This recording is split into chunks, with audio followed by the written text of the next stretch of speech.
இஸ்லாமியராக இருப்பதினாலேயே ஒருத்தன் கொல்லப்படலாம் என்றால், கிறிஸ்தவனாக இருப்பதினாலேயே ஒருவன் கொல்லப்படலாம் என்றால், நான் இந்துவாக இருப்பதில் அசிங்கப்படுகிறேன்.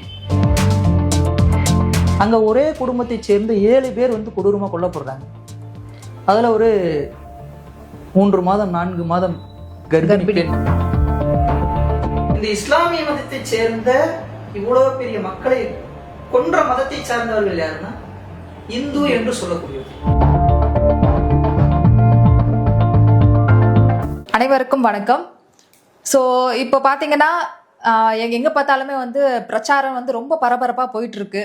இதை நம்ம எப்படி பார்க்கலான்னா, ஜனநாயகத்தோட திருவிழான்னு சொல்லலாம். எங்கே பார்த்தாலுமே பயங்கரமாக பரபரப்பாக போயிட்டு இருக்கு. அந்த கட்சி இந்த கட்சி அப்படின்னு சொல்லிட்டு பிரச்சாரம் அங்கங்கே வந்து பரபரப்பாக போயிட்டு இருக்கு. ஸோ இதன் அடிப்படையில் வந்து பிஜேபி வரவே கூடாதுன்னு வந்து ஒரு சில ஆட்கள் வந்து கருத்துக்கள் தெரிவிக்கிறாங்க. அந்த அடிப்படையில் நம்மோட வந்து தமிழ் கதிர் வந்து பிஜேபி ஏன் வரக்கூடாது, அதுக்கான காரணங்கள் என்னன்னு வந்து சில கருத்துக்களை நம்ம கிட்ட பகிர்ந்துக்க போறாரு. வணக்கம் தோழர். வணக்கம் தோழர் ஆனந்தி. சொன்ன மாதிரி வந்து உலக நாடுகளில் வந்து ஜனநாயகத்தை நம்பக்கூடிய எல்லா இடங்கள்லையும் தேர்தல் நடக்கும். அந்த மாதிரி இந்தியாவிலையும் தேர்தல் நடக்குது. இந்த தேர்தல் வந்து உண்மையாலுமே ஜனநாயக திருவிழாவாக மாறணும்னா, இப்போ நீங்கள் கொஞ்சம் நேரத்துக்கு முன்னாடி சொன்ன மாதிரி வந்து பாசிச எதிர்ப்பு, அதாவது பாஜகவை வந்து நாங்கள் பாசிசம்னு சொல்கிறோம். அதன் அடிப்படையில் இருந்து நம்ம போனால் சரியாக இருக்கும்னு நினைக்கிறோம். ஏன் இந்தியா முழுக்க வந்து பல கட்சிகள் இருக்குது, பிஜேபியை மட்டும் ஏன் வந்து பாசிசம் அதை எதிர்க்கக்கூடியது அப்படின்னு நாங்கள் சொல்கிறோம்னா, கொஞ்ச நேரத்துக்கு முன்னாடி நீங்கள் சொன்னீங்க ஒரு சிலர் வரவே கூடாதுன்னு நினைக்கிறாங்க. ஒரு சிலர் இல்லை, ஒட்டுமொத்த மக்களுமே சேர்ந்து எதிர்க்க வேண்டிய ஒரு ஆபத்தாக வந்து பிஜேபி பார்க்குறோம். அதுக்கு நம்ம ஒரு சின்ன கதையிலிருந்து நம்ம போகலாம். 2002 குஜராத்தில் வந்து ஒரு கிராமம், அந்த கிராமத்தில் வந்து திடீர்னு ஒரு கலவரம் ஏற்படுது. ஒரு ரயில் எரிப்பு சம்பவத்தை ஒட்டி கலவரம் ஏற்படுது. அந்த ரயில் எரிப்பு சம்பவத்தில் நமக்கு பல சந்தேகங்கள் இருக்குது, அதை விட்டு தள்ளலாம். இஸ்லாமியர்கள் வாழக்கூடிய அந்த கிராமத்தில் திடீர்னு ஒரு கலவரம் நடக்குது. என்ன மாதிரி கலவரம்னா, அது உங்களுக்கு கலவரனாலே நமக்கு இயல்பாக புரியும். 2002 காலங்கள்லாம் குடிசையை கொளுத்தலாம், சிலிண்டர் வெடிக்க வைக்கலாம், அல்லது கொடூரமான படுகொலைகள் தான், பஸ்ஸை கொளுத்தலாம். நேரடியாக மக்கள் பாதிக்கப்படக்கூடியது தான் வந்து கலவரம். அப்போ வந்து ஒரு 69 பேர் வந்து ஒரு வயதான ஒருத்தருடைய வீட்டுக்குள்ளே போய் வந்து தஞ்சம் புகழ்றாங்க. எதுக்குன்னா வந்து ஒரு சிலர் பல முழக்கங்கள் போட்டு கத்தி கட்டாதுன்னெலாம் எடுத்துகிட்டு வந்து வெட்டுறதுக்கு வராங்க, கொளுத்துறதுக்கு வராங்க. இதுக்கெல்லாம் பயந்துட்டு ஒருத்தர் ஒரு வீடு அதுக்குள்ளே போய் ஒளிஞ்சுக்கிட்டு போகிறாங்க. அவரும் சூழலை புரிஞ்சுக்கிட்டு உள்ளே கூப்பிட்டு தஞ்சம் கொடுக்குறாரு. சரி, கொஞ்சம் பொறுமையாக இருக்கு, பதட்டப்படாது, ஒன்றும் இல்லை, பார்த்துக்கலாம், காவல்துறை இருக்குது, அரசாங்கம் இருக்குது, நம்ம முயற்சி பண்ணலாம். அப்படி உள்ள புகுந்து தஞ்சம் கொடுத்தவர் யாருன்னா முன்னாள் ஒரு எம்பி, அவர் குஜராத்துடைய முன்னாள் எம்பி. அவர் இவங்களை எல்லாம் கூப்பிட்டு உட்கார வச்சதுக்கு பிறகு முதலமைச்சர் தனிச்செயலாளர் கூப்பிட்டு, அல்லது முதலமைச்சருக்கே கூப்பிட்டு, இந்த மாதிரி வந்து கலவரம் நடந்துட்டு இருக்குது, எங்கள் வீட்டுக்குள்ளேயே நான் வந்து கணிசமான மக்களை வந்து நான் பாதுகாத்து வச்சிருக்கிறேன், நீங்கள் வந்து இந்த மக்களை பாதுகாக்கணும், கூடவே வந்து பாதுகாப்பு கேட்டு வந்தவங்களுக்கு தஞ்சம் கொடுத்துருக்கிற நானும் இப்போ வந்து கலவரத்தின் பிடியில சிக்கி இருக்கிறேன், நீங்க எங்களை வந்து காப்பாற்றணும்னு வந்து உதவி கேட்க போன அவருக்கே வந்து ஆபத்து தான். ஆமா, சுத்தியில நெருப்பு எரிஞ்சிட்டு இருக்கும்போது ஒருத்த கற்பூரம் மட்டும் எப்படி பாதுகாக்கப்படும், பத்திக்கும், அவ்வளவுதான். அப்ப வந்து முதலமைச்சருக்கு கூப்பிட்டு ஒரு உதவி கேட்கிறாரு, இந்த மாதிரி வந்து நடந்துட்டு இருக்குது அப்படின்ட்டு. எதிர்த்தரப்புல இருந்து நான் வரல, எந்த பதிலும் வரல, அமைதியா அந்த போன் வந்து வைக்கப்பட்டிருக்கு. அப்புறம் கொஞ்ச நேரத்துக்குள்ளே அந்த வீடு கொளுத்தப்படுது. அதுல இருந்த அனைவருமே, உதவி கேட்டவர், உதவி கேட்டு உள்ள போனவர்கள் அனைவரும் கொல்லப்படுகிறார் ஒட்டுமொத்தமா கலவரத்துல. இது எங்க நடக்குதுன்னு பாத்தீங்கன்னா குஜராத். ஓகே. இன்னைக்கு இந்த பெரும்பான்மை நாட்டின் உலக மக்கள் தொகையில வந்து இன்னைக்கு 2வது இடம், முதலிடம்னு போட்டி போட்டு கொண்டிருக்கிற நேரத்துல இந்தியாவின் பிரதம மந்திரியாக இருக்கக்கூடிய அன்றைய முதலமைச்சர் நரேந்திர மோடி அவர்கள் ஆட்சி செய்து கொண்டிருந்த நேரத்தில் நடந்த கலவரம் இது. இது மட்டுமான்னு பாத்தீங்கன்னா இதே நேரத்துல அந்த கலவர கும்பல் இன்னொரு பக்கம் போகுது. அங்க ஒரே குடும்பத்தை சேர்ந்த 7 பேர் வந்து கொடூரமா கொல்லப்படுறாங்க. அதுல ஒரு 3 மாதம் 4 மாதம் கர்ப்பிணி பெண், 3 வயது குழந்தை. அந்த குழந்தையை வந்து அம்மா ஒரு பக்கம் கற்பழிக்க, அதாவது பாலியல் வன்புணர்வு செய்யப்பட்டு கொண்டிருக்கிறாங்க. இன்னொரு பக்கம் இந்த குழந்தையை வாரி அப்படியே பாறையில் அடிச்சு கொள்றாங்க. அவங்க பேர் வந்து பில்கிஸ் பானு. நீங்க இதுக்கு முன்னாடி நடந்த இடத்துல நடந்த கலவரமும் இப்ப நடந்த கலவரமும், அந்த கலவரம் நடந்து முடிந்ததுக்கு பிறகு ஒரு எண்ணிக்கை வரும், இத்தனை பேர் கொல்லப்பட்டிருக்காங்க, படிப்படியா இத்தனை பேர் கலவரத்துல கொல்லப்பட்டிருக்காங்கன்னு சொல்லி வரும்போது ஒரு எண்ணிக்கை எடுக்கிறாங்க. அரசாங்கம் கொடுத்து எண்ணிக்கை பல பேர் புதைக்கப்பட்டிருக்கிறதா சொல்லியிருக்கிறாங்க. அதெல்லாம் நம்ம உள்ள போய் பார்த்தா தான் தெரியும். 2000 பேர் கொல்லப்பட்டிருக்கிறாங்க. இந்த 2000 பேர்த்திலையும் பெரும்பான்மையானவங்க யாருன்னா ஒரு மதத்தை பின்பற்றக்கூடியது. அந்த ஒரு மதம் எதுனா இஸ்லாமிய மதம். இந்த இஸ்லாமிய மதத்தை சேர்ந்த இவ்வளோ பெரிய மக்களை கொன்ற மதத்தை சார்ந்தவர்கள் யாருன்னா இந்து என்று சொல்லக்கூடியவர்கள். அப்ப இது ஒரு திட்டமிட்ட கலவரங்கிறது நம்ம இதுல இருந்து புரிஞ்சுக்க முடியுது. பில்கிஸ் பானு வன்முணர்வு செய்யப்படுகிறார். அவங்களுடைய 3 வயது குழந்தை பாறையில் அடிச்சு கொல்லப்படுறாங்க. குடும்பத்தை சேர்ந்த 7 பேர் கொல்லப்படுறாங்க. இன்னொரு பக்கம் 65 பேர்த்துக்கு மேல உயிரோட வச்சு கொளுத்தப்படுறாங்க. அவங்க யாருன்னு பார்த்தா அவங்களும் இஸ்லாமியரா இருக்கிறாங்க. ஆனா அதன்படி பார்த்தோம்னா நம்ம ஒரு குறிப்பிட்ட இனத்துக்கு எதிராக நடத்தப்பட்ட ஒரு கலவரம். இது வந்து சர்வதேச சட்டத்தின்படி வந்து இனப்படுகொலைன்னு சொல்லுவாங்க. இது வந்து சர்வதேச சட்டத்தின்படி தப்பு. ஒரு மொழி, அந்த மொழி பேசக்கூடிய மக்கள், அவங்களுக்குன்னு ஒரு கலாச்சாரம், அவங்களுக்கான ஒரு பண்பாடு, அவங்களுக்குன்னு ஒரு நிலம், இது இருந்தால் அவங்க ஒரு தேசிய இனம்னு சர்வதேச சட்டம் சொல்லுது. இந்தியாவுக்கு எப்படி நீங்க சுப்ரீம் கோர்ட்டோ, உலக நாடுகளுக்கு எல்லாத்துக்குமே ஒரு சுப்ரீம் கோர்ட்னா நம்ம ஐநா சபையை ஏத்துக்கிட்டு இருக்கிறோம். ஐநா சபையில நம்ம அங்க வச்சிருக்கிறோம்.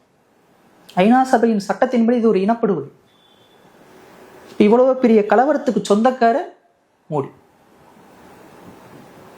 அவரு இறங்கி வீட்டை கொளுத்தல, அவரு இறங்கி பெண்களுக்கு எதிராக வன்புணர்வோ அல்லது கொடுமைகளோ படுத்தல, காரை கொளுத்தல, வீட்டை கொளுத்தலைனாலும் ரெஸ்பான்சிபிலிட்டி ஆஃப் சிஎம். உங்களுக்கு ஓட்டு போட்டு தேர்ந்தெடுத்த பிரதிநிதிகள்ல கொல்லப்பட்ட இஸ்லாமிய மக்களும் இருக்கிறாங்க. அவங்களுக்கான பாதுகாப்பை உறுதி செய்ய வேண்டியது நீங்க முதலமைச்சராக இருக்க வேண்டிய நீங்க. பதவி விலகுனீங்களா? இல்லையே அந்த காலகட்டத்தில். தோழர், எனக்கு இப்போ ஒரு கருத்து. முன்னாடிலாம் வந்து ஃபாசிசம் அப்படிங்கிறது ஒரு சில ஆட்கள் மட்டுமே பேசப்பட்டு வந்தது. இப்போ அதை வந்து சாதாரண மக்கள் கூட அவங்களுக்கு போய் ரீச் ஆயிடுச்சு. ஃபாசிசம் அப்படின்னா அவங்களுமே இதை பத்தி பேசுறாங்க. இது ரொம்ப ஒரு பரப்பி இருக்கு, இந்த உலகம் முழுக்க இப்ப பரப்பி இருக்கு. ஃபாசிசம் அப்படிங்கிறது வந்து எல்லாருக்குமே சாதாரணமா ஒரு செய்தியா போய் இருக்குது. ஸோ இது எந்த அளவுக்கு நம்ம பாக்குறது, இந்த ஃபாசிசம்ங்கிறது ஒரு பெரிய ஒரு ப்ராப்ளமா பரவி இருக்கு. அதை நீங்க எப்படி பாக்குறீங்க? இதை எப்படி நம்ம பேசலாம்? ஆசிஃபாங்கிற ஒரு குழந்தை, 8 வயசு குழந்தை, அது காஷ்மீர் பகுதியில் வாழ்றாங்க. அவங்களுடைய குடும்ப தொழிலே வந்து குதிரை மேய்க்கிறது. ஒரு நாள் அந்த குழந்தை வந்து திடீர்னு காணாமல் போகுது. இப்போ நம்ம வீட்டில் ஒரு குழந்தை காணாமல் போகுது, நம்ம என்ன பண்ணுவோம்? தேடுவோம். அக்கம் பக்கத்தில் சொல்லுவோம், உறவினர்கள் வர சொல்லுவோம். எங்கேயும் இல்லைங்கிற பட்சத்தில் காவல் நிலையத்தில் புகார் கொடுப்போம். இதே ப்ராசஸ் அங்கேயும் நடக்குது. 3 நாள் 4 நாளாக மாறுது, 5 நாளாக மாறுது. கிட்டத்தட்ட ஒரு வாரத்தை நெருங்கும் போது அந்த குழந்தையை கண்டுபிடிச்சிடுறாங்க. குழந்தை வந்து ஒரு இந்துக்களினுடைய புனிதம் அப்படின்னு சொல்லப்படுகிற கோயில், இந்துக்கள் கும்பிடக்கூடிய ஒரு கோயிலுக்குள்ள இருந்து அந்த குழந்தை கண்டுபிடிக்கப்படுறாங்க. ஆனா அந்த குழந்தை உயிரோடு இல்லை. சடலமா மட்டும் இல்லை, பாலியல் வன்முறை செய்து கொல்லப்பட்டதுக்கு உண்டான தடயங்களோட வெளில வருது, பிணம் எடுக்கப்படுது. அப்புறம் அதை மார்ச்சுரிக்கு அனுப்பிச்சிடுறாங்க. அடுத்தடுத்து ஸ்டார்ட் ஆகுது ப்ராசஸ். அப்போ வந்து அவங்க பெத்தவங்கிட்ட போய் கேட்குறாங்க, இது குறித்து நீங்கள் என்ன சொல்ல வரீங்க? எங்கள் குழந்தைய வந்து நாங்கள் வந்து மசூதியில் தேடணும் இல்லை, பக்கத்து வீட்டில் தேடணும் இல்லை, எதிர் வீட்டில் தேடணும் இல்லை. ஆனால் நாங்கள் ஏன் கோயிலுக்குள்ளே போய் தேடலைன்னா, அது இந்துக்களுக்கு மிக புனிதமான ஒரு இடம். செருப்பை கழட்டி வச்சுட்டு தான் கோயிலுக்குள்ளே போவாங்க. விரதம் இருப்படி நடந்திருக்காது, அதுக்கு வாய்ப்பே இருக்காதுன்னு தான் நாங்கள் கோயிலுக்குள்ளே தேடல. ஆனால் அதே கோயிலுக்குள்ளே வச்சு எங்களுடைய 8 வயது குழந்தை வந்து இவ்வளோ கொடுமைகளுக்கு உட்பட்டு கொல்லப்பட்டிருக்கிறாங்கன்னா எங்களால் ஏற்றுக்கவே முடியல அப்படின்னு. சரி, இது நடந்துருச்சு. இது நடந்து முடிஞ்சோடனே வழக்கு போடுறாங்க. குற்றவாளிகளை வந்து ஒரு 7 பேர்த்த வந்து கைது பண்ணு. 7 பேர்த்துல ஒருத்தர் வந்து சிறார்னா சின்ன பையன், 18 வயது உட்பட்டவர். கைது பண்ணி உள்ள போடுறாங்க. உள்ள போடும்போது வந்து இப்போ இந்த குழந்தைக்கு ஆசிஃபாக்கு ஆதரவா வந்து யாராவது வாதாடணும்ல, அதுக்கு ஒரு பெண் வழக்கறிஞர் வந்து வாதாடுறாங்க. அவங்க நீதிமன்றத்துக்குள்ளேயே பூந்து மிரட்டுறாங்க. அப்புறம் அந்த பெண்மணி வந்து நீ என்ன பண்ணாலும் சரி, நான் குழந்தைக்காக நான் வாதாடுன்னு சொல்லி வாதாடினாங்க. அது ஒரு புறம். இந்த 7 குற்றவாளிகள் கைது செய்யப்பட்டதை கண்டிச்சு ஒரு சாலை மறியல் நடக்குது காஷ்மீர் அமைச்சரவையில் அங்கம் வகிக்கிற 2 அமைச்சர்கள் அந்த சாலை மறியல்ல உட்கார்ந்து போராட்டத்துக்கு ஆதரவு தெரிவிக்கிறாங்க. ஆசிஃபா யாரு? சரி. இஸ்லாமிய குழந்தை, இஸ்லாமிய மதத்தை பின்பற்றக்கூடிய ஒரு பழங்குடி சமூகத்தை சேர்ந்த குழந்தை அவங்க இல்லையா? பில்கிஸ் பானு யாரு? அவங்களே இஸ்லாமிய சேர்ந்தவர்கள். நீங்க அங்க 2 அமைச்சர்கள் உட்கார்ந்து போராட்டம் பண்ணாங்கன்னு சொன்னீங்க. நீங்க அதை அப்படியே வந்து நான் இன்னொரு எடுத்துக்காட்டு அதோட ஒப்பிட்டு சொல்றேன் பாருங்க. இந்த பில்கிஸ் பானு வழக்குல வந்து குற்றவாளிகள் வந்து 11 பேரும் தீர்மானிக்கப்படுது. அவங்க கைது செஞ்சு உள்ள போடுறாங்க. நீண்ட காலம் சிறையில் இருக்கிறாங்க. அந்த அம்மா நீண்ட காலமா அந்த வழக்குக்காக போராடிட்டே இருந்தாங்க. அவ்வளோ கொலை மிரட்டல். எந்த ஊர்ல பாதிக்கப்பட்டவங்களோ அதே மாநிலத்துக்குள்ள வந்து இந்த வழக்கு நடந்துச்சுன்னா அவங்களுடைய உயிருக்கு அச்சுறுத்தல் இருக்கலாம், குற்றவாளிகள்னால இவங்களுக்கு வந்து ஏதாவது பாதிப்பு ஏற்படலாம், அல்லது குற்றவாளிகள் தப்பிக்கலாம் அப்படின்னு சொல்லி வேற மாநிலத்துக்குலாம் மாத்துறாங்க. அது நிறைய போராட்டங்களுக்கு மத்தியில அந்த அம்மா தன்னுடைய வழக்கை வந்து உடும்பி பிடிச்சு அவங்களுக்கு வந்து தண்டனை வாங்கி கொடுத்தாங்க. 2002 கலவரம் நடக்குது. 2022 சுதந்திர தினத்தப்ப வந்து அந்த சுதந்திரமே அவங்களுக்கு பறி போயிடுச்சு. இந்த 11 பேரும் குற்றவாளிகள் கிடையாதுன்னு சொல்லி விடுதலை செஞ்சிடறாங்க. பாதிக்கப்பட்டது யாரு? பில்கிஸ் பானு என்கிற இஸ்லாமிய மேயர். பாதிப்பை ஏற்படுத்திய குற்றவாளிகள் யாரு? இந்துக்கள் என்கிறவர்கள் இல்ல, அவங்களை விடுதலை பண்ணாங்க. இந்தியா முழுக்க இருக்க சமூக நீதி ஆற்றல்கள் குரல் கொடுத்து இல்ல அது தப்பு, அப்படி பண்ணவே முடியாது, அது குற்றம், அவங்க அந்த குற்றவாளிகள் சிறைக்குள்ளதான் இருக்குன்னு சொல்லி சிறைக்குள்ள அனுப்பிச்சாங்க. இது அனுப்பிச்சதுக்கு யாரெல்லாம் காரணம்னா, இந்தியா முழுக்க இருக்கிற எழுத்தாளர்கள், இந்த நாட்டு மக்கள் நல்லா இருக்கணும் தொடர்ந்து எல்லா போராட்டங்களிலும் அது எந்த அரசாக இருந்தாலும் அதுக்காக எதிர் நின்று போராடக்கூடிய சமூக நீதி ஆற்றல்கள், பேச்சாளர்கள், பத்திரிகையாளர்கள் அப்படின்னு ஐடியாலஜிக்கல் லீடராக இருக்கிறவங்களும் சரி, இந்த ஐடியாலஜிக்கல் லீடர்கள் பின்னாடி நின்று போராட்டங்கள் செய்யக்கூடிய பாமர மக்களாக இருந்தாலும் சரி, தொடர்ந்து இந்த கவர்மெண்ட்டுக்கு எதிராக பாசிசம்ங்கிற வார்த்தையை பயன்படுத்தி தான் பண்ணிட்டு இருக்காங்க. நீங்க 2002 சிஎம்மா இருக்கும்போதே ஒரு இனப்படுகொலை. நீங்க அதுக்கப்புறம் நீங்க பாத்தீங்கன்னா வந்து நான் ஒவ்வொன்றா அடுக்க முடியும் பாசிசம்னு. நம்ம வந்து இப்ப உங்களுக்கு ஒரு ஹராஸ்மெண்ட், எனக்கு ஒரு ஹராஸ்மெண்ட் இல்லைங்களா, ஏதோ நடக்குதுன்னா நம்ம காவல் நிலையம் போறோம், காவல் நிலையத்திலிருந்து நீதிமன்றம் போவோம், நீதிமன்றத்திலிருந்து உச்ச நீதிமன்றம் நம்ம கொண்டு இருக்குது. இவ்வளவு ப்ராசஸ் நமக்கு கடைசியா உச்ச நீதிமன்றங்கிற ஒரு வாய்ப்பு இருக்குது. அதுக்கான படிப்படியா வேலைகள் இருக்கு இல்லையா, போனா நமக்கு உண்டான நீதி கிடைக்குங்கிற ஒரு நம்பிக்கை. 2018 அந்த 3 உச்ச நீதிமன்ற நீதிபதிகள் வெளில வந்து பேட்டி கொடுக்குறாங்க இந்த கவர்மெண்ட் எதிர்த்து. இந்த கவர்மெண்டோட தலையீடு இருக்குதுன்ட்டு. எந்த நாட்டிலும் நீதிமன்றத்திற்குள் வந்து எந்த அரசும் தலையிடக்கூடாது, இது உலக சட்டங்கள் அல்லது உலக நீதின்னு வச்சுக்கோங்க. இந்த நாட்டோடைய உச்ச நீதிமன்ற தலைமை நீதிபதிகள் வெளியில வந்து உட்கார்ந்து பேட்டி கொடுத்தாங்க. அப்ப இந்த நாட்டோடைய நீதிபதிகள் இந்த கவர்மெண்ட்டுக்கு எதிராக நிற்கிறாங்க. ஏன் எதிராக நிற்கிறாங்கிறதுல இருந்தா நீங்க இந்த பாசிசம்ங்கிறதுக்கு உண்டான வார்த்தையை வந்து நீங்க பிடிக்க முடியும். தெளிவான விளக்கம் தொடர் இது நிஜமாலே. நீதிபதிகள், எழுத்தாளர்கள் ஏன் சொல்றேன்னா, கௌரி லங்கேஷ், கல்புர்கிங்கிறவங்க மிகப்பெரிய எழுத்தாளர்கள். அவங்க வீட்டு வாசல்ல சுட்டு கொண்டாங்க, நடைபயணத்துல சுட்டு கொண்டாங்க. பல மாணவர்கள் தலைவர்கள் வந்து டெல்லியில போராட்டம் பண்ணாங்க. பல பேர் இன்னைக்கு வந்து ஊஃபாங்கிற சட்டத்துல வந்து உள்ள பிடிச்சி அடைச்சி வச்சிருக்கிறாங்க. பெயிலே இல்லை, 5 வருஷம் ஆச்சுங்க. கடுமையா ஒரு கொலையை பண்ணிட்டு போன குற்றவாளியை வந்து நீங்க வந்து வெளியில ஜாமீன் விட்டுட்டாங்க. ஆமா, மதக்கலவரம் பண்ணிட்டு இருக்கிறாங்க. அவங்களுக்கு எந்த தண்டனையும் இல்லை. மாணவர் தலைவர்களை கொண்டு போய் நீங்க உள்ள வச்சுக்கோன்ட்டுக்கிறீங்க. இஸ்லாமியர்ங்கிற ஒரே ஒரு அடிப்படையினால மத்திய பிரதேசம், உத்தரப்பிரதேசத்துல வந்து நீங்க வந்து இஸ்லாமியர்கள் குடியிருப்புக்குள்ள போய், கடை இருக்கிற பகுதிகளுக்குள்ள போய் ஜெய் ஸ்ரீராம்ங்கிற முழக்கத்தோட வந்து உள்ள போய் 3 நாள் உனக்கு டைம்னு சொல்லிட்டு போயிடுறாங்க. 3ஆவது நாள் சொல்லி வச்ச மாதிரியே வந்து அடிக்கிறானுங்க. அடிக்கிறது ரவுடிங்க இது. அவங்களை நீங்க கைது செய்யல. இது ஒரு புறம் இருக்குதுன்னா, புல்டோசர் வச்சு அரசாங்கமே அடிக்குது இஸ்லாமியர்கள் வீட்டை. ஏன் இந்த நாட்டுல வந்து பிஜேபி கிறிஸ்தவர்கள் இஸ்லாமியர்களுக்கு எதிராக நிக்குது அப்படிங்கிற இடத்துல இருந்து நீங்க இந்த பாசிச எதிர்ப்பு புரிஞ்சுக்கணும். எப்படி ஹிட்லர் காலத்துல வந்து அவர் தன்னுடைய போரை வந்து யூதர்களுக்கு எதிராக தொடங்கி முடிக்கும் போது 60 லட்சம் பேர்த்த கொண்டு முடிச்சாரோ, அந்த மாதிரி ஒரு திட்டமிட்ட ஒரு பார்வையோட இங்க இருக்கிற பாஜக இயங்குது. பாஜகங்கிறது வெறும் பாஜக அமைப்பு கிடையாது, அது ஆர்எஸ்எஸ் பிரதிநிதி, ஃப்ரண்ட் ஃபோர்ஸ். பேக் ஸ்டேஜ்ல ஐடியாலஜிக்கலா லீட் பண்றது வந்து ஆர்எஸ்எஸ். நீங்க ஆர்எஸ்எஸ்ல இருந்து தான் பிஜேபி பார்க்கணும், பிஜேபி இருந்து ஆர்எஸ்எஸ் பார்க்க முடியாது. இஸ்லாமியராக இருப்பதினாலேயே ஒருத்தன் கொல்லப்படலாம் என்றால், கிறிஸ்தவனாக இருப்பதினாலேயே ஒருவன் கொல்லப்படலாம் என்றால், நான் இந்துவாக இருப்பதில் அசிங்கப்படுகிறேன். அவன் வெளிநாட்டிலிருந்து ஒன்றும் போய் மதத்தை ஏத்துக்கிட்டு வந்தவன் கிடையாது.